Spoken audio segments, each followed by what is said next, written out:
नमस्कार दोस्तों, सोचिए एक ऐसी रात जब सारी दुनिया बस एक बटन दूर थी पूरी तबाही से। एक बटन दब जाता तो आज शायद ना मैं होता और ना आप होते, ना ही ये दुनिया वैसी होती जैसी इसे हम जानते हैं। 26 सितंबर 1983 की वो रात, यूएसएसआर के एक सीक्रेट बंकर में एक आदमी का चेहरा रोशनी में दिखाई देता है। आंखों में स्ट्रेस, हाथों में फाइल्स और सामने एक रडार मॉनिटर जिसमें सिर्फ एक वर्ड ब्लिंक कर रहा है, लॉन्च डिटेक्टेड। और एक ऐसा बटन जो अगर दब गया होता तो आज आप ये वीडियो देख नहीं रहे होते और मैं आपको ये कहानी सुना नहीं रहा होता। सोवियत यूनियन के उस बंकर में बैठे इस आदमी का नाम था स्टैनिस्लाव पेट्रोव और ये कहानी है एक मशीन के झूठ की और एक इंसान की समझ की। 1945 में हिरोशिमा और नागासाकी पर अमेरिका ने एटॉमिक बॉम्ब गिराकर यह दिखाया था दुनिया को कि न्यूक्लियर वेपन्स एक्चुअल में क्या कर सकते हैं, उनका डिस्ट्रक्शन कैसा हो सकता है, कैसे आने वाली पीढ़ियों तक उस दर्द को झेला जाएगा। और उसके बाद शुरू होता है कोल्ड वॉर, एक ऐसी लड़ाई जो कभी भी ऑफिशियली लड़ी नहीं गई लेकिन हर वक्त उसके शुरू होने का डर बना रहा। सोवियत यूनियन और यूनाइटेड स्टेट्स दोनों न्यूक्लियर सुपर पावर्स बन चुके थे। 1950 से लेकर 1980s तक हर वक्त ये दोनों देश एक दूसरे के against missile systems, spy satellites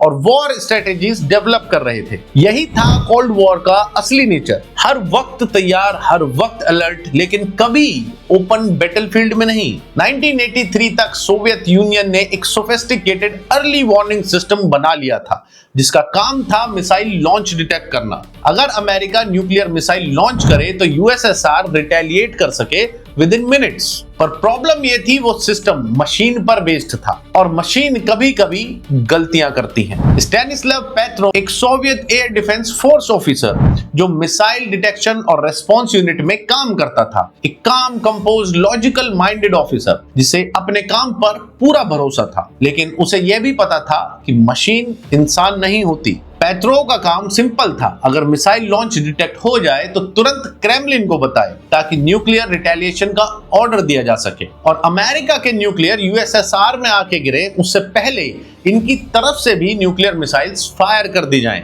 जिससे अमेरिका का भी बड़ा डैमेज होना तय था। लेकिन पेट्रोव की सोच में एक चीज अलग थी, वो ब्लाइंडली ट्रस्ट नहीं करते थे। पेट्रोव कहते थे सिस्टम कभी भी 100% एक्यूरेट नहीं हो सकता, मशीन होती है, ह्यूमन जजमेंट हमेशा जरूरी है। और इसी सोच ने दुनिया को तबाही से बचा लिया।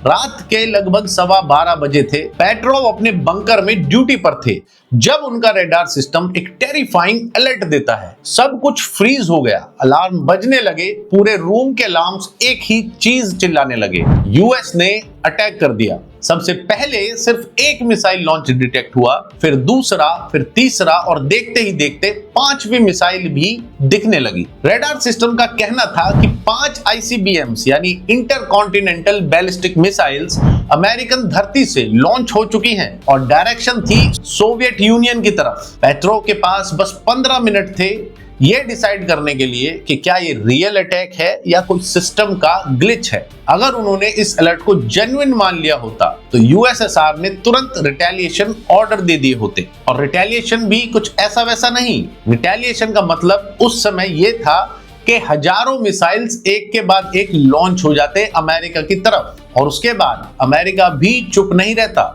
वो भी अटैक करता।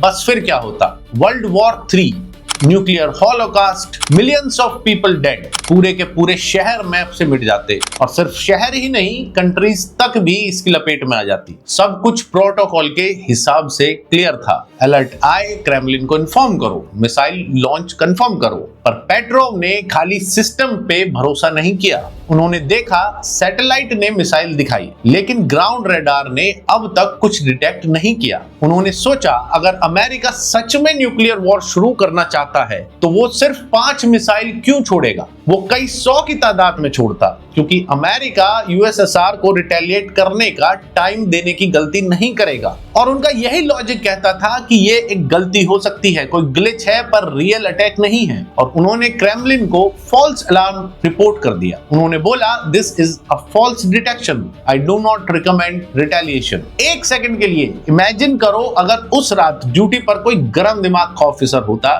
जिसने बस मैनुअल फॉलो किया होता, तो आज दुनिया का क्या होता। कुछ देर बाद ग्राउंड स्टेशन से कम्युनिकेशन आया कि no missiles in the air. Clear हुआ कि कोई मिसाइल नहीं है, ये एक सिस्टम का, एक मशीन का, इनके यूएसएसआर के अर्ली वार्निंग सिस्टम का ग्लिच था। जो कुछ रडार ने दिखाया था वो सिर्फ एक इल्यूजन था। पता लगा कि सनलाइट क्लाउड्स पर रिफ्लेक्ट हो रही थी और सैटेलाइट सिस्टम्स ने उस रिफ्लेक्शन को मिसाइल लॉन्च समझ लिया। एक टेक्निकल ग्लिच जिसने दुनिया को थर्ड वर्ल्ड वॉर के एज पर ला दिया था। और कहानी यहीं खत्म नहीं हुई। आप सोच रहे होंगे कि पेट्रोव को तो मेडल मिले होंगे, उन्हें बहुत सम्मान दिया गया होगा, गोल्ड मेडल, अवार्ड, या फिर रशियन मीडिया ने उन्हें एक हीरो डिक्लेयर कर दिया होगा। जी नहीं, बिल्कुल नहीं। उल्टा उन पे इंक्वायरी चली। उन्हें बताया गया कि उनसे कितनी बड़ी भूल हुई है, उनका करियर अफेक्ट हुआ, उनका नाम फाइल से हटा दिया गया। क्यों?